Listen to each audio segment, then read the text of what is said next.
ஜெபம். பரிசுத்தர் பரிசுத்தர் பரிசுத்தரே, இந்த சாயங்கால வேளைக்காக உம்மை நாங்கள் நன்றியோடு துதிக்கிறோம் ஸ்தோத்தரிக்கிறோம்.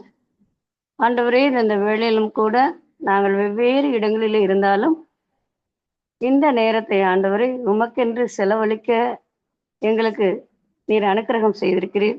அதற்காக உமக்கு நன்றி செலுத்துகிறோம். உம்மை துதிக்கிறோம், உம்மை ஸ்தோத்தரிக்கிறோம், உம்மை வணங்குகிறோம், உம்மை வாழ்த்துகிறோம் ராஜா. ஆண்டவரே, இது இந்த வேளையிலும் கூட தகப்பனே, இந்த பிரபஞ்சத்திலே எங்களுக்கு ஏற்படக்கூடிய கஷ்டங்கள், துயரங்கள், நன்மைகள், தீமைகள் எல்லாவற்றையும் சுவாமி நீங்க அறிவிங்க ஆண்டவரே. உம்முடைய வேத வசனத்தில் ஆண்டவரே, இந்த பிரபஞ்சத்திற்கு ஒத்த வேஷம் தெரியாதிருங்கள் என்று நீங்க சொல்லியிருக்கிறீங்க சுவாமி. ஆண்டவரே, அதற்கு ஏற்றபடி நாங்கள் நன்மை தீமை அறிந்து வாழத்தக்க கிருபையை நீர் எங்களுக்கு தரும்படியாக கூட கெஞ்சுகிறோம். இந்த வேளையிலும் கூட அதை குறித்து தியானிக்க இருக்கும் பொழுது உம்முடைய பிரசன்னம் கூட இருந்து ஆளுகை செய்ய வேண்டுமாய் கூட கெஞ்சுகிறோம். ஆண்டவரே, இதோ உம்முடைய வசனங்களை விதைக்கக்கூடிய மகனுக்காக இந்த வேளையில வருகிறோம் சுவாமி. மகனுடைய ஊழியம் சிறக்க நீங்க கிருபை செய்ய வேண்டுமாய் கூட கெஞ்சி செபிக்கிறோம். ஆண்டவரே, இதோ இந்த வேலையை நீங்களே பொறுப்படுத்திக் கொள்ளுங்க, ஆசிர்வதிங்க. எந்த விதமான டெக்னிக்கல் இஷ்யூஸ் வராதபடிக்கு காத்துக்கொள்ளுங்க சுவாமி. துதிகன மகிமை எல்லாவற்றையும் ஒருவருக்கு ஏறடிக்கிறோம். மீட்பர் இயேசுவின் விலையேற பெற்ற நாமத்திலே ஜெபிக்கிறோம் நல்ல பிதாவே, ஆமேன். நல்லதொரு ஜபத்தை ஏறெடுத்த சகோதரியையும் அவருடைய குடும்பத்தினரையும் தேவன் ஆசீர்வதிப்பாராக. இந்த கூடுகையின் சார்பாக உங்களுக்கு நன்றியை தெரிவித்துக் கொள்கிறோம். இப்பொழுதும் நாம தலைப்பின் கீழே போறதுக்கு முன்பாக நான் ஸ்கிரீன் ஷேர் பண்றேன். என்னுடைய ஸ்கிரீன் உங்களுக்கு தெரியுதா அப்படின்னு மட்டும் பாருங்க. என்னோட ஸ்கிரீன் உங்களுக்கு தெரியுதுங்களா ஷியாம்? தெரியல சபா. சரிங்க. இப்ப தெரியுது சபா. நம்ம இந்த நாள்ல பார்க்க போற தலைப்பு என்னன்னா, இப்பிரபஞ்சத்தின் போராட்டம் அப்படிங்கிற ஒரு தலைப்பின் கீழே பாக்குறோம். இப்ப இந்த பிரபஞ்சத்தின் போராட்டம்னா இப்ப நம்ம எல்லாம் ஒரு போராட்ட களத்துல இருக்கிறோம் அப்படிங்கிறத நம்ம முதலாவது புரிஞ்சுக்கணும். இப்ப நம்ம இருக்கிறது ஒரு போராட்ட களம். இந்த போராட்ட களத்துல நம்ம ஒருத்தருக்கு ஒருத்தர் சண்டை போடுறோம் அப்படிங்கிறதையும் தாண்டி, அப்படிங்கிறது நம்ம நம்ம யாரும் சண்டை போட்டுக்கல, ஆனா அதையும் தாண்டி நமக்கு தெரியாத பின்பக்கத்துல ஒரு போராட்டத்துக்குள்ள நம்ம இருக்கிறோங்கிறத நம்ம முதலாவது புரிஞ்சு இந்த தலைப்பின் கீழே போகலாம். முதல் நம்ம டாபிக் என்ன பார்க்க போறோம்னா, போராட்டம் நமக்கு உண்டா இல்லையா, நமக்கு போராட்டம் உண்டா அப்படிங்கிற தலைப்பின் கீழே போகலாம். இதுக்கு ஒரு 4 வசனங்களை நம்ம வாசிப்போம். எபேசியர் 6வது அதிகாரம் 11 மற்றும் 12 வசனங்களை வாசிப்போம். நீங்கள் பிசாசின் தந்திரங்களோடு எதிர்த்து நிற்க திராணியுள்ளவர்களாகும்படி தேவனுடைய சர்வாயுத வர்க்கத்தை தரித்துக் கொள்ளுங்கள். இந்த வசனம் நமக்கு என்ன சொல்லுது? ஒரு போராட்டத்துல இருக்கிறோம். யாருக்கும் போராட்டம்னா நமக்கும் பிசாசுக்கும் போராட்டம் அப்படிங்கிறத நம்ம முதலாவது பார்த்துக்கணும். அப்போ தேவனுடைய சர்வாயுத வர்க்கத்தை தரிச்சுக்கிட்டு நம்ம அந்த போராட்டத்துல நிக்கணும். முதல்ல நம்ம பார்க்கிறது ஒரு போராட்ட களத்துல நம்ம நிற்கிறோங்கிறது. 2வது வசனத்தை வாசிக்கலாம். ஏனெனில் மாம்சத்தோடும் இரத்தத்தோடும் அல்ல, துரைத்தனங்களோடும் அதிகாரங்களோடும் இப்பிரபஞ்சத்தின் அந்தகார லோகாதிபதிகளோடும் வான மண்டலங்களில் உள்ள பொல்லாத ஆவிகளின் சேனைகளோடும் நமக்கு போராட்டம் உண்டு. அப்ப நம்ம ஒரு போராட்டத்துக்குள்ள இருக்கிறோங்கிறத நம்ம முதலாவது புரிஞ்சுக்கணும். இந்த போராட்டம் வெறும் மாம்சத்தோடும் ரத்தத்தோடும், நம்மளுடைய பக்கத்து வீடு ஏத்த வீடு நம்ம ஒர்க் பண்ற இடத்துல அப்படிங்கிற நிலையும் தாண்டி இப்பிரபஞ்சத்தின் அந்தகார லோகாதிபதிகள், வான மண்டலங்களில் உள்ள பொல்லாத ஆவிகள், அதாவது சாத்தானும் அவனை சேர்ந்த தூதர்களோடும் நமக்கு போராட்டம் உண்டு. அப்போ ஒவ்வொரு மனிதனுக்கும் 2 நல்ல தூதர்களை கடவுள் கூட வச்சிருக்கிறார். அது இல்லாம கெட்ட தூதர்கள் இருக்காங்க. இதற்கு நடுவுல நமக்கு அவர்கள் நமக்கு பிடிக்குது. இப்போ உதாரணத்துக்கு ஒரு போராட்டம்ங்கிறது எப்படி? இப்போ நான் ஒரு செய்தியை பார்க்கணும் அப்படின்னு ஆசைப்படுறேன். என்ன செய்தி? ஒரு தேவ செய்தி. ஒரு ஊழியக்காரர் ஒரு செய்தியை சொல்றாரு. அந்த செய்தியை நான் யூடியூப்ல பார்க்கணும்னு ஆசைப்பட்டு யூடியூப் ஆன் பண்ணேன்னா, ஆன் பண்ணி அந்த செய்தி வருவதற்கு கீழே பாத்தீங்கன்னா நம்மள அறியாமலேயே நிறைய விஷயங்களை கொண்டு போடுறான் சாத்தான். நான் தெரிந்தோ தெரியாமலோ அதுல கை வச்சுட்டேன்னு வச்சுக்கோங்களேன், அப்படியே அடுத்தடுத்து வந்துகிட்டே இருக்கும். நம்ம எப்படி நேரம் போகுதுன்னே தெரியாது. நம்ம அதுக்குள்ள போயிடுவோம். நமக்கு எதுக்கு மனசுல எது பிடிக்குமோ, நமக்கு எது தேவையோ அதாக கொண்டு போட்டுட்டு இருப்பான். ஸோ இப்படி ஒரு போராட்டம். அவன் எப்படி போடுறான்னா, எனக்கு எது பிடிக்கும்னு அவனுக்கு தெரியுது, அதை கொண்டு போடுறான். இதைதான் அவன் போராட்டம்னு சொல்றான். இப்போ அதே போலதான் ஒவ்வொரு விஷயத்திலும் என்னுடைய குணத்திற்கான ஒரு போராட்டம் வெளியில நடந்துகிட்டு தான் இருக்கு. ஏதோ ஒரு வகையில ஒரு போராட்டம் நடக்குது. அது முன்னாடி போற டிராபிக்ல போற ஒரு வண்டியா இருக்கலாம், இல்ல ஒரு காரா இருக்கலாம், இல்ல எனக்கு முன்னாடி ஒருத்தன் ரோட்ல நின்றுட்டு நம்ம போற பாதையில நின்றுட்டு வழி விடாம இருக்கலாம், இல்ல ஆபீஸ்ல யாராவது இரிட்டேட் பண்ணலாம், இல்ல ஸ்கூல்ல காலேஜ்ல ஏதோ ஒரு வகையில நமக்கு ஒரு போராட்டம் இருக்கு. ஸோ முதல் நம்ம எபேசியர்ல பாக்குறது என்னன்னா, நமக்கு ஒரு போராட்டம் இருக்கு. அது யாரு கூட போராடுறோம்? வெறும் மாம்சத்தோடு ரத்தத்தோடும் அல்ல, அந்த நம்ம கண்ணுக்கு தெரியாத ஆவிகளோட என்ன பண்றோம்னா போராடுறோம். அது யாரு? சாத்தானும் அவனை சேர்ந்த தூதர்களுங்கிறத நம்ம முதலாவது பார்க்கிறோம். ஆதியாகமம் 3வது அதிகாரம் 15வது வசனத்துக்கு வந்தோம்னா, உனக்கும் ஸ்திரீக்கும் உன் வித்துக்கும் அவள் வித்துக்கும் பகை உண்டாக்குவேன். அவர் உன் தலையை நசுக்குவார், நீர் அவர் குதிகாலை நசுக்குவாய் என்றார். இப்ப அங்கேயே பாத்தீங்கன்னா ஸ்திரீனா யாரு? சபை. அவன் யாரு? அவள் வித்துங்கிறது சபை. உன் வித்துங்கிறது யாருன்னா சாத்தான். அப்ப சாத்தானுக்கும் சபைக்கும் நடுவுல ஒரு பகை உண்டாக்குவேன்னு தேவன் அப்பவே சொல்லியிருக்கிறார். ஆதியாகமம் 3:15 இந்த வசனத்தை வாசிக்கிறோம். இப்ப இங்கேயும் பகைங்கிற வார்த்தை வருது. யாருக்கு? நல்லவர்களுக்கும் கெட்டவர்களுக்கும். அதாவது தேவனுடைய ஜனங்களுக்கும் சாத்தானுடைய ஆட்களுக்கும் என்ன ஆகுதுன்னா ஒரு பகை உண்டாகுங்கிறத நம்ம 2வது வசனமா வாசிக்கிறோம். 3வது பாத்தீங்கன்னா வெளிப்படுத்தல் 12:7 வானத்திலே யுத்தம் உண்டாயிற்று, மிகாவேலும் அவனை சேர்ந்த தூதர்களும் வலு சர்ப்பத்தோடு யுத்தம் பண்ணினார்கள், வலு சர்ப்பமும் அதை சேர்ந்த தூதரும் யுத்தம் பண்ணியும் ஜெயம் கொள்ளவில்லை. சோ இங்கே மட்டும் இல்ல, பரலோகத்திலையும் அந்த யுத்தம் இருக்கு. அங்க ஒரு பக்கம் தேவனும் அவரை சேர்ந்த தூதர்களும், இன்னொரு பக்கம் சாத்தானும் அவனை சேர்ந்த தூதர்களும். சோ அங்கே என்ன இருக்குன்னா ஒரு போராட்டம், ஒரு யுத்தம் இருக்குங்கிறத நம்ம 3வதா பார்க்கிறோம். 4வது பாத்தீங்கன்னா யோபு 1 அதிகாரம் 6, 7, 8, 9 நான் வாசிக்கிறேன். ஒரு நாள் தேவபுத்திரர் கர்த்தருடைய சந்நிதியில் வந்து நின்ற போது சாத்தானும் அவர்கள் நடுவே வந்து நின்றான். இப்போ தேவபுத்திரர்னா ஒவ்வொரு உலகத்தோடைய ரெப்ரசன்டேட்டிவும் கர்த்தருடைய சந்நிதியில ஒரு மீட்டிங்ல கலந்துக்கிறதுக்கு பரலோகத்துக்கு வர்றாங்க. அப்ப யார் வர்றா? சாத்தானா அவங்க கூட, அவங்க நடுவுல வந்து நிக்கிறான். ஏன் சாத்தான் வந்து நிக்கிறான்? இந்த உலகத்தை தேவன் படைத்து ஆதாம் கிட்ட கொடுத்து இதை ஆண்டு கொள்ளுங்கள். அப்போ உலகத்தின் அதிபதி யாரா இருந்திருக்கணும் அப்படின்னா ஆதாமா தான் இருந்திருக்கணும். அவர் பாவத்துல விழுந்ததுனால அந்த அவருடைய கையில இருந்து யாரு வாங்கிக்கிறான்னா சாத்தான் வாங்கிக்கிறான். இப்போ உலகத்தின் அதிபதி யாரு? இப்போ என்ன சொல்றாரு? இந்த உலகத்தின் அதிபதியின் இடத்தில் வருகிறான், ஏன்ட்ட அவனுக்கு கொடுக்கறதுக்கு ஒண்ணும் இல்லை அப்படிதான் அவனை வாசிக்கிறோம். அப்போ இந்த உலகத்தின் இப்போ இந்த உலகத்தின் அதிபதி யாருன்னா சாத்தான். அப்படிதான் இயேசு கிறிஸ்து சொல்றாரு. இப்ப கர்த்தர் சாத்தானை பார்த்து நீ எங்கே இருந்து வருகிறாய் என்றார். சாத்தான் கர்த்தருக்கு பிரதியுத்தரமாக பூமி எங்கும் உலாவி அதில் சுற்றி திரிந்து வருகிறேன் என்றான். இது ஏன் ஊரு, ஏன் இடம், ஏன் உலகம், நான் என்ன பண்றேன்? எல்லா இடத்துலையும் சுத்தி திரிந்து வருகிறேன்னு அவன் சொல்றான். இப்போ கர்த்தர் என்ன சொல்றாருன்னா, கர்த்தர் சாத்தானை நோக்கி, என் தாசனாகிய யோவின் மேல் கவனம் வைத்தாயோ? உத்தமனும் சன்மார்க்கனும் தேவனுக்கு பயந்து பொல்லாப்புக்கு விலகுகிறவனுமாகிய அவனை போல் பூமியில் ஒருவனும் இல்லை என்றார். இப்ப என்ன சொல்றாரு கடவுள்?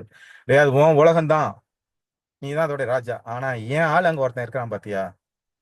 அவன் எப்படி இருக்கிறான்?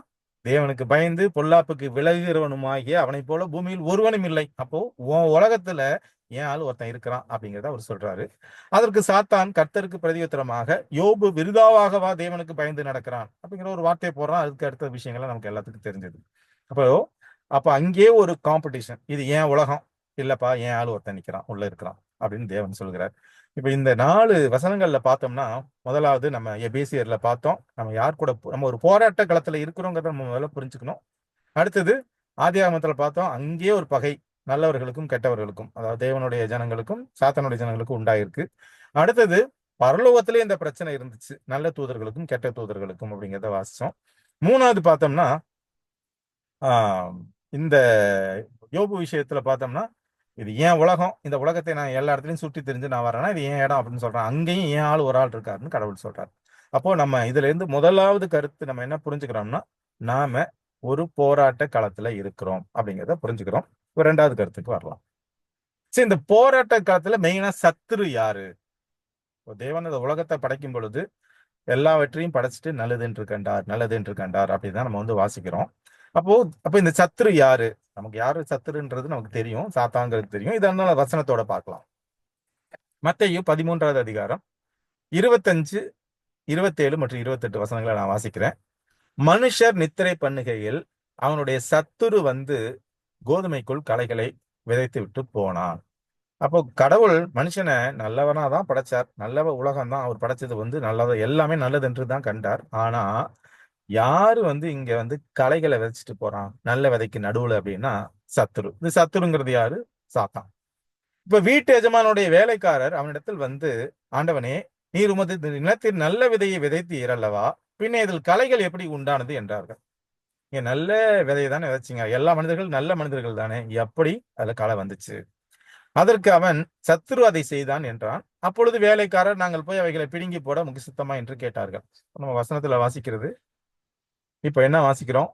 இந்த உலகத்தை தேவன் படைக்கும் போது நல்லவர்களா தான் படைச்சார். ஆனா இதற்குள்ள எப்படி வந்து கெட்ட விதை வந்துச்சுன்னா சாத்தானாலதான் வந்துச்சுங்கிறத நம்ம இதுல இருந்து நம்ம பாக்குறோம். அடுத்தது இந்த போராட்டம். நம்ம போராட்ட காலத்துல இருக்கிறோம்னு பார்த்தோம். முதலாவது பரலோகத்துல ஒரு போராட்டம், அடுத்தது பூமியில ஒரு போராட்டம், அடுத்தது வனாந்தரத்துல ஒரு போராட்டம். இந்த 3 போராட்டத்தை குறித்து நம்ம முதலாவது பார்க்கலாம். முதல்ல பரலோகத்தில் போராட்டங்கிறத வரலாம். எசேக்கியேல் 28வது அதிகாரம் 12 மற்றும் 13 வசனங்கள். இந்த எசேக்கியேல் 28 யாரை குறித்து பேசுதுன்னா சாத்தானை குறித்து பேசுது. பரலோகத்துல ஒரு பிரச்சனை ஸ்டார்ட் ஆயிடுச்சு. மனுபுத்திரனே, நீ தீரு ராஜாவை குறித்து புலம்பி அவனை நோக்கி கர்த்தராகிய ஆண்டவர் உரைக்கிறது என்னவென்றால், நீ விசித்திரமாய் செய்யப்பட்ட முத்திர மோதிரம், நீ ஞானத்தால் நிறைந்தவன், பூரண அழகுள்ளவன். தேவன் எப்படி சாத்தான படைச்சிருக்கிறார் அப்படின்னா, அவன் தான் முத்திரை மோதிரம். முத்திரை மோதிரம்னா என்ன? இப்ப நான் ஒரு ராஜா, நான் ஷியாம் கிட்ட ஒரு முத்திரை மோதிரம், ஷியாம் ராஜா அவரு முத்திரை மோதிரத்தை என்கிட்ட கொடுக்குறாரு அப்படின்னா என் மேல எவ்வளவு நம்பிக்கை வச்சிருக்கிறார். சோ ஒரு காரியத்தை செய்ய அவர் என்னை அனுப்புறாரு, ஷியாம் அனுப்புறாருன்னா அந்த காரியத்தை நான் வந்து அவருக்காக செஞ்சு முடிக்கணும். அப்போ அவருடைய ஃபுல் பவரையும் என்கிட்ட கொடுத்துருக்கிறார். யாரோ இதை ஸ்பீக்கர் ஆன் பண்ணிருக்கீங்க, நீங்க வந்து இதை ஆஃப் பண்ணிட்டீங்கன்னா பரவாயில்ல. ஜான்சன் சார், ஓகேங்க. அப்போ அவர் வந்து ஷியாம் வந்து என்கிட்ட அந்த பவரை கொடுத்துருக்கிறார் அப்படின்னா என் மேல எவ்வளவு நம்பிக்கை வச்சிருக்காரு. அப்போ அவனுக்கு வந்து எப்படின்னா, அவன் வந்து தேவனுடைய முத்திரை மோதிரம். அதான் நீ விசித்திரமாய் செய்யப்பட்ட முத்திரை மோதிரம், நீ ஞானத்தால் நிறைந்தவன். அவனால ஏன் இந்த வேலையெல்லாம் செய்ய முடியுதுன்னா, உலக படைக்கப்பட்ட படைப்புகள்ல அவன் அளவுக்கு இன்டெலிஜென்ட் இந்த உலகத்துல யாருமே இல்லை. அதான் ஞானத்தால் நிறைந்தவன், பூரண அழகுள்ளவன். நம்ம சாத்தான வந்து ஒரு பிக்சர்ல பாக்குறோம், அப்படியே கருப்பா கொம்பு வச்சுக்கிட்டு அப்படி. ஆனா அவன் எப்படி? பூரண அழகுள்ளவன். நீ தேவனுடைய தோட்டமாகிய ஏதேனில் இருந்தவன். அவன் எங்க இருந்தான்? பரலோகத்துல இருந்தான். பத்மராகம், புஷ்பராகம், வைரம், படிகப்பச்சை, கோமேதகம், எஸ்பி, இந்திரநீலம், மரகதம், மாணிக்கம் முதலான சகலவித ரத்தினங்களும் பொன்னும் உன்னை மூடி கொண்டிருக்கிறது. அவன் போட்டிருந்த ட்ரெஸ்ல 10 வகையான பிரீஷியஸ் ஸ்டோன் இருக்கு. சிருஷ்டிக்கப்பட்ட நாளில் உன் மேல வாத்தியங்களும் உன் நாகசுரங்களும் உன்னிடத்தில் ஆயத்தப்பட்டிருக்கிறது.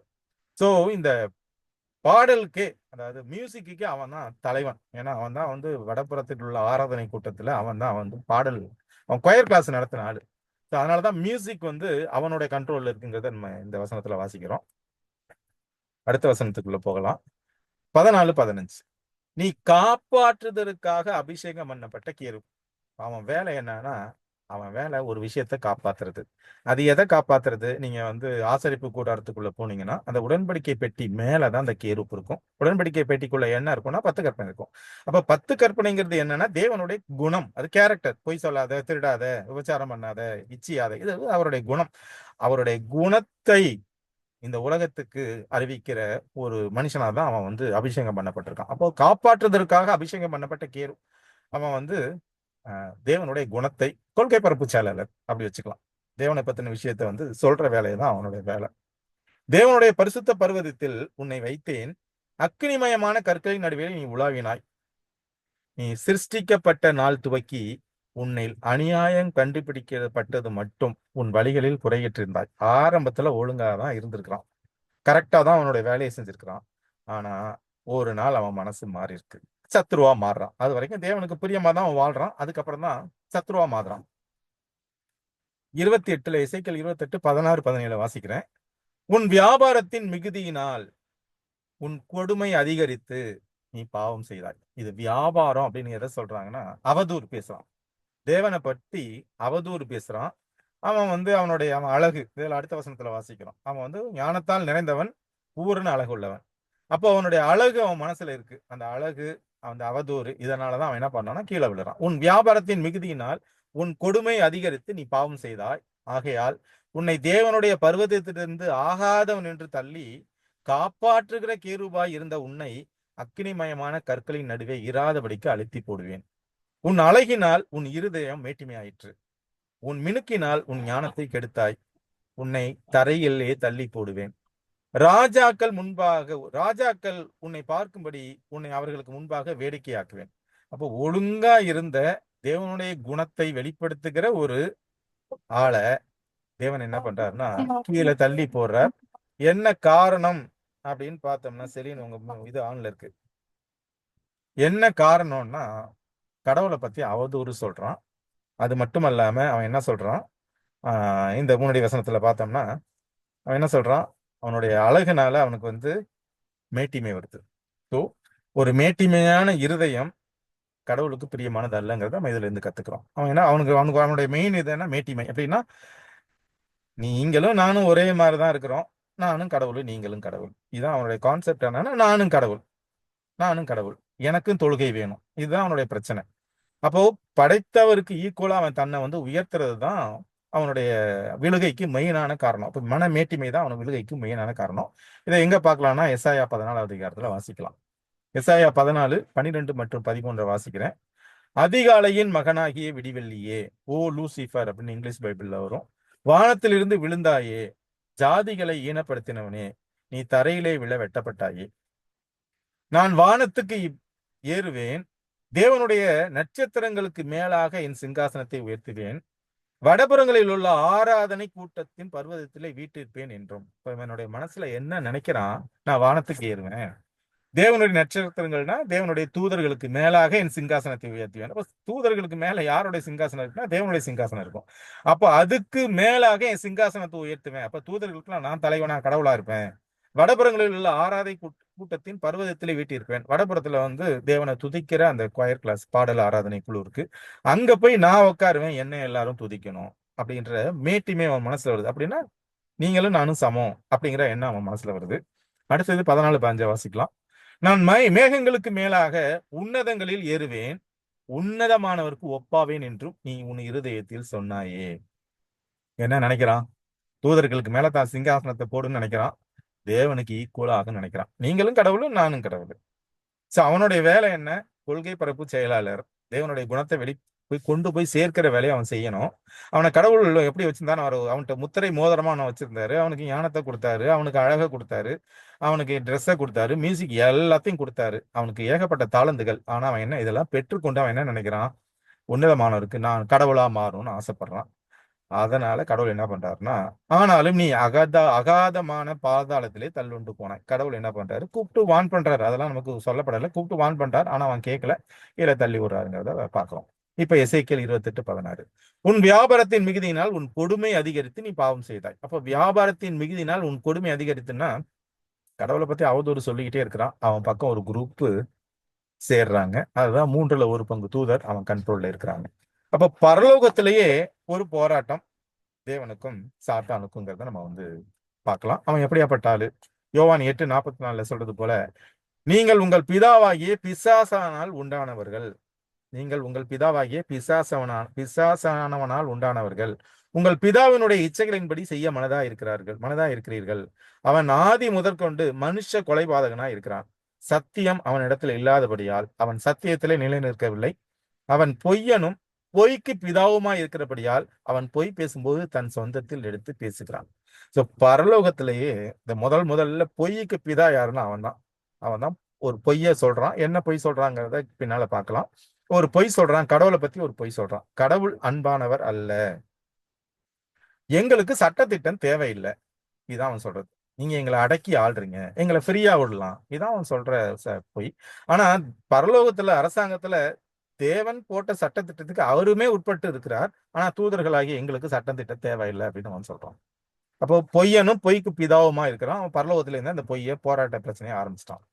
1 யோவான் 5:3 அவன் என்ன பொய் சொல்றான்னா, நாம் தேவனுடைய கற்பனைகளை கைக்கொள்வதே அவரிடத்தில் அன்பு கூறுவதாம். அவருடைய கற்பனைகள் பாரமானவைகள் அல்ல. அவன் என்ன சொல்றான்? கற்பனைகள் பாரமானவைகள் எனக்கு தேவையில்லை, எங்களுக்கு தூதர்களாகி எங்களுக்கு தேவையில்லை, நாங்க கற்பனை சட்டத்திட்டம் எங்களுக்கு தேவையில்லைன்னா கொஞ்சம் ஃப்ரீயா இருக்கலாம். நீங்க சட்டத்திட்டத்தை போட்டு எங்களை அடக்கி ஆள்றீங்க. உண்மையான அன்பு தேவன் நம்ம மேல வைக்கல. இதுதான் அவன் சொன்ன குற்றம். இதை நம்பி ஒரு குரூப் வந்து அவன் பின்னாடி போறாங்க. ஒரு 3/1 தூதர்கள் போறாங்க. அவங்களும் கற்பனைகள் தேவையில்லை, சட்டத்திட்டம் தேவையில்லை. கடவுள் எங்கள் மேல் அன்பினால எங்களை ஆளல. எங்களை எப்படி ஆள்றாரு? அவரு சட்டத்திட்டத்தை போட்டு அடக்கி ஆள்றார். இதுதான் வந்து பரலோகத்துல நடக்கிற ஒரு போராட்டம். இந்த போராட்டத்தின் நுழைவாக 3/1 என்ன பண்றாங்கன்னா கீழே வந்துடுறாங்கிறத நம்ம வாசிக்கிறோம். முதல் போராட்டம், பிரபஞ்சத்தின் போராட்டத்துல முதலாவது பரலோகத்துல நடக்கிற போராட்டம் என்ன? சாத்தானுக்கும் தேவனுக்கும். தேவன் மேல சாத்தான் குற்றம் சொல்றான். எதை வச்சு? நீங்க சட்டத்திட்டத்தை போட்டு அடக்கி ஆள்றீங்க. இப்போ 2வது பூலோகத்துல போராட்டம். ஆதியாகமம் 3வது அதிகாரம் 1, 4, 5 வாசிக்கிறேன். தேவனாகிய கர்த்தர் உண்டாக்கின சகல காட்டு ஜீவன்களை பார்க்கிலும் சர்ப்பமானது தந்திரமுள்ளதா இருந்தது. ஸ்திரீயை நோக்கி நீங்கள் தோட்டத்தில் உள்ள சகல விருட்சங்களின் கனியையும் புசிக்க வேண்டாம் என்று தேவன் சொன்னது உண்டோ என்றது. எப்படி வந்து ஏவாள்கிட்ட சாத்தான் பேசுறான் அப்படின்னா, எப்பா நீங்க பழமே சாப்பிடக்கூடாதா? கடவுள் வந்து நீங்க பழமே சாப்பிடக்கூடாதுன்னு சொன்னாரா? பாருங்க, இந்த வசனத்துல இந்த வாசிக்கிறேன் திரும்ப. தோட்டத்தில் உள்ள சகல விருட்சங்களின் கனியையும் புசிக்க வேண்டாம் என்று தேவன் சொன்னது உண்டோ என்றது. அப்போ நீங்க வந்து உங்களை கடவுள் வந்து பழமே சாப்பிடக்கூடாதுன்னு சொன்னாரா? இப்படிதான் அவன் வந்து கேட்கிறான். அப்பொழுது சர்ப்பம் ஸ்திரியை நோக்கி, அதாவது இது அப்படின்னா என்னன்னா அவர் சொல்றாருன்னா, எல்லா பழத்தையும் சாப்பிடலாம், இந்த மரத்து பழத்தை மட்டும்தான் சாப்பிட வேணாம்னு சொல்றாரு. அப்போ தேவன் மேல ஒரு சந்தேகத்தை ஏவாளுக்கு ஏற்படுத்துறான். என்ன ஏற்படுத்துறான்? பழமே தேவன் சாப்பிடக்கூடாதுன்னு சொன்னாரா அப்படின்னு ஒரு கேள்வி கேட்கிறான். அதுக்கு அந்த அம்மா சொல்ற ஆன்சர்லாம் அப்படி 2:3 வருது. 4வது வசனத்துக்கு வந்தோம்னா, அப்பொழுது சர்ப்பம் ஸ்திரியை நோக்கி, நீங்கள் சாகவே சாவதில்லை. இங்க என்ன சொல்ல வர்றான் அப்படின்னா, கடவுள் என்ன சொல்றாரு? அந்த மரத்தோட பழத்தை நீங்க சாப்பிட்டீங்கன்னா சாகவே சாவீர்கள். இதுதான் கடவுள் சொன்ன வார்த்தை. அதுக்கு எதிராக ஒரு வார்த்தையை சொல்றான். நீங்க பழத்தை சாப்பிட்டா நீங்க சாகவே சாக மாட்டீங்க. நீங்கள் இதை புசிக்கும் நாளிலே உங்கள் கண்கள் திறக்கப்படும் என்றும் நீங்கள் நன்மை தீமை அறிந்து தேவர்களைப் போல இருப்பீர்கள் என்றும் தேவன் அறிவார் என்றது. இந்த உலகத்துல நன்மை தீமை யாருக்கு மட்டும்தான் தெரியும்னா தேவனுக்கு மட்டும்தான் தெரியும். தேவன் ஆதாமையும் ஏவாளையும் படைக்கும் போது அவங்களுக்கு கெட்டதுங்கிறதே தெரியாது, தீமையே தெரியாது, நன்மை மட்டும்தான் தெரியும். இப்படிதான் அவர் வந்து படைக்கிறாரு. இவன் என்ன சொல்றான்? அந்த பழத்தை சாப்பிட்டீங்கன்னா நீங்க சாகவே சாக மாட்டீங்க. நீங்க எப்படி மாறுவீங்க? நீங்க தேவர்களை போல மாறுவீங்க. அப்ப நீ தேவனா மாறுவ. அங்க எப்படி யோசிச்சான்? ஃபர்ஸ்ட் நான் தேவனா மாறணும்னு யோசிச்சான். இங்க அதே கருத்தை கொண்டு வந்து என்ன சொல்றான்? ஆதாமி ஏவாளையும் பார்த்து நீங்க தேவனா மாறுவீங்க, தேவர்களை போல மாறுவீங்க. எப்படி அவன் தேவர்களை போல மாறுவான் அப்படின்னா, அவன் சொல்றது பொய் தான். ஆனா அதுல ஒரு உண்மையை வச்சு சொல்கிறான். எப்படின்னா, ஆதாமுக்கும் ஏவாளுக்கும் தீமை தெரியாது, நன்மை மட்டும்தான் தெரியும். தேவனுக்கு நன்மையும் தீமையும் தெரியும். அப்ப நீங்க தேவனை போல மாறுவீர்கள்னா, நீங்க நன்மை தீமை அறிகிற மரத்தோடைய பழத்தை சாப்பிடும்போது உங்களுக்கு நல்லதும் தெரியும், கெட்டதும் தெரியும். நீங்க தேவனா மாறுவீங்க. இதான் அவன் சொன்னது. ஆனா அவன் சொன்னதுல நீங்க சாகவே சாவதில்லைங்கிறது பொய். ஏன்னா அவன் கடவுள் வந்து பழத்தை சாப்பிட்டதால கடவுள் வந்து என்ன பண்ணிருக்கணும்? அவங்களை அழிச்சிருக்கணும். கடவுள் கிருபையினால அழிக்கல. அப்போ பூலோகத்திலையும் ஒரு பிரச்சனையை உண்டாக்குறான். என்னன்னா, ஏவாள தேவனா மாறுங்க, ஆதாம தேவனா மாறுங்க. அப்போ அங்கேயும் என்ன? நான் தேவனா மாறணும், இங்கேயும் நான் உங்களை தேவனா மாத்திக்கிறோம். மாறிடுவீங்க நீங்க. ஆனா அதுக்கான பழத்தை நீங்க சாப்பிட வேணாம்னு கடவுள் சொல்லியிருக்காரு. அதான் காரணம் அப்படின்னு வந்து அவன் சொல்றதுன்னு பார்க்கலாம். இப்ப 2 போராட்டத்தை பார்த்தோம். முதல்ல பரலோகத்துல ஒரு போராட்டம். என்ன போராட்டம்? அடுத்தது பூலோகத்துல ஒரு போராட்டம். அங்கேயும் தேவன், இங்கேயும் தேவன். அங்க சாத்தான் தேவனா ஆகணும்னு ஆசைப்படுறான். இங்க மனிதர்களை தேவனா ஆக்கணும்னு ஏத்தி விட்டு காலி பண்றான். அடுத்தது வனாந்தரத்துல ஒரு போராட்டம். வனாந்தரத்துல யார் கூட போராட்டங்கிறத பார்க்கலாம். மத்தேயு 4வது அதிகாரம் 1, 3, 4 3 வசனங்களை வாசிக்கிறேன். இது எங்க இயேசு கிறிஸ்து வந்து ஊழியத்துக்கு போறதுக்கு முன்பாக தன்னை தகுதிப்படுத்திக் கொள்வதற்காக 40 நாள் போயிட்டு உபவாசம் இருக்கிறாரு. ஜெபத்திலையும் தியானத்திலையும் ஈடுபடுறாரு, அந்த தகுதியை பெற்றுக் கொள்வதற்காக. அந்த 40 நாள் தியானம் முடிஞ்ச உடனே, அந்த விரதம் முடிஞ்ச உடனே என்ன பண்றான்? அப்பொழுது இயேசு பிசாசினால் சோதிக்கப்படுவதற்கு ஆவியானவராலே வனாந்தரத்திற்கு கொண்டு போகப்பட்டார். அப்பொழுது சோதனைக்காரன் அவரிடத்தில் வந்து, நீ தேவனுடைய குமாரனே ஆனால் இந்த கல்லுகள் அப்பங்களாகும்படி சொல்லும் என்றான். இப்ப என்ன சொல்றான்? இப்போ சாத்தானா இயேசு கிறிஸ்துட்ட வரல. அவன் எப்படி வர்றான்? தூதனா வர்றான். நல்ல தூதர்கள் மாதிரி தான் வரானோடைய நம்ம அவர் வந்து பார்த்தோன்னே இவன் வந்து சாத்தான் அப்படின்னு அவர் புரிஞ்சுக்கிற அளவுக்கு அவன் வரல. அவன் எப்படி வர்றான்? நல்ல தூதனா வர்றான். வந்து என்ன சொல்றான்? நீ தேவனுடைய குமாரனே ஆனால் இந்த கல்லுகள் அப்பங்கள் ஆகும்படி சொல்லு. நீ தான் உண்மையான தேவனுடைய குமாரனா அப்படின்னா நீங்க வந்து என்ன பண்ணுங்க, இந்த கல் அப்பமாக்கி, உங்களுக்கு தான் பசிக்குது இல்ல, இந்த கல் அப்பமா மாத்தி சாப்பிடுங்க. அவர் பிரதியுத்தரமாக, மனுஷன் அப்பத்தினாலே மாத்திரமல்ல தேவனுடைய வாயிலிருந்து புறப்படுகிற ஒவ்வொரு வார்த்தையினாலும் பிழைப்பான் என்று எழுதியிருக்கிறது. அவனுக்கு கரெக்டான ஒரு பைபிள் வசனத்தை எடுத்து கொடுத்து என்ன பண்றாரு, அவனை வந்து முடிச்சிடுறாரு. முதல் சோதனையில முடிச்சிடுறாரு. இரண்டாவது சோதனை மத்தேயு 4, 5, 6, 7. அப்பொழுது பிசாசு அவரை பரிசுத்த நகரத்துக்கு கொண்டு போய் தேவாலயத்து உப்பிரிகையின் மேல் அவரை நிறுத்தி, நீ தேவனுடைய குமாரனே ஆனால் தாழ குதியும், ஏனெனில் தம்முடைய தூதர்களுக்கு உம்மை கொடுத்து கட்டளையிடுவார், உமது பாதம் கல்லில் இடராதபடிக்கு அவர்கள் உம்மை கைகளில் ஏந்தி கொண்டு போவார்கள் என்பதாய் எழுதியிருக்கிறது என்று சொன்னான். என்ன சொல்றான்? மேல இருந்து கீழே குதிங்க, அதான் தூதர்கள்லாம் இருக்காங்கல்ல, கையில பிடிச்சிட்டு போவாங்க. அதற்கு இயேசு, உன் தேவனாகிய கர்த்தரை பரீட்சை பாராதிருப்பாயாக என்றும் எழுதியிருக்கிறது என்றார். இரண்டாவது சோதனைக்கு அவர் கரெக்டான ஆன்சர் எடுத்து கொடுத்திருக்கிறார். இப்பவே அவருக்கு டவுட் வந்திருக்கணும், இவன் சாதாரண ஆள் இல்ல. முதல் கேள்விக்கும் இரண்டாவது கேள்விக்கும் அவருக்கு நிச்சயமா ஒரு டவுட் வந்திருக்கணும். மூன்றாவது சோதனை மத்தேயு 4வது அதிகாரம் 8, 9, 10. மறுபடியும் பிசாசு அவரை மிகவும் உயர்ந்த மலையின் மேல் கொண்டு போய் உலகத்தின் சகல ராஜ்யங்களையும் அவைகளின் மகிமையும் அவருக்கு காண்பித்து, ஏன்னா உலகம் யார் கையில ஒப்பு கொடுக்கப்பட்டுருச்சு? சாத்தான் யார்கிட்ட ஆதாம்கிட்ட பிடுங்கிட்டான். இப்ப உலகத்தின் அதிபதி யாரு? அவன் தான்.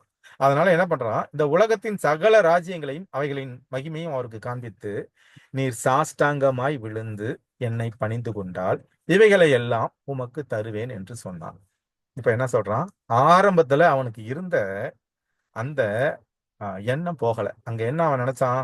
பரலோகத்துல கடவுளா மாறணும்னு நினைச்சான், தேவனா தானே உயர்த்துக்கணும்னு நினைச்சான். அங்கிருந்து தள்ளி விட்டாச்சு. கீழே வந்து ஆதாம் ஏவால ஏத்தி விட்டு அவங்கள தேவனா, நீங்களும் தேவனா ஆகலான்னு அங்க ஒரு விஷயத்த கொண்டு போனான். அங்கேயும் அதை ஜெயிச்சிட்டான்.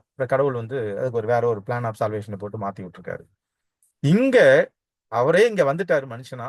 அப்ப என்ன பண்றான்? நீ என் காலில் விழுந்து கும்பிடு, அப்படின்னா நீ என்னை தொழுதுக்கோ, இது எல்லாத்தையும் உங்களுக்கு கொடுக்குறேன். அப்பொழுது இயேசு, அப்பாலே போ சாத்தானே, உன் தேவனாகிய கர்த்தரை பணிந்து கொண்டு அவர் ஒருவருக்கே ஆராதனை செய்வதாயாக என்று எழுதியிருக்கிறது. கன்ஃபார்ம் பண்ணியாச்சு, அவன் தான் சாத்தான்ட்டு என்ன பண்றாரு? ஓ, அப்பாலே போ சாத்தானேன்னு சொல்றாரு. அவன் 3 முடிச்சுட்டு போயிடுறான். அப்போ பரலோகத்துல ஒரு போராட்டம், உலகத்திலையும் ஒரு போராட்டம். ஆதாம் ஏவாளுக்கு நம்ம ஒரே ஒரு சாம்பிள் தான் எடுத்து பேசுறோம், நிறைய விஷயங்கள் இருக்கு. இங்க வனாந்தரத்துல கிறிஸ்துவோடு ஒரு போராட்டத்தையும் நம்ம என்ன பண்றோம்னா இதுல இருந்து பார்க்கிறோம். சோ இப்போ இந்த போராட்டத்துடைய முடிவு மத்தேயு 13வது அதிகாரம் 28, 29, 30. இப்போ நம்ம திரும்ப அந்த ஓமைக்குள்ளேயே வர்றோம். அதற்கு அவன், சத்துரு அதை செய்தான் என்றான். அப்பொழுது வேலைக்காரர், நாங்கள் போய் அவைகளை பிடுங்கி போட உமக்கு சித்தமா என்று கேட்டார்கள்.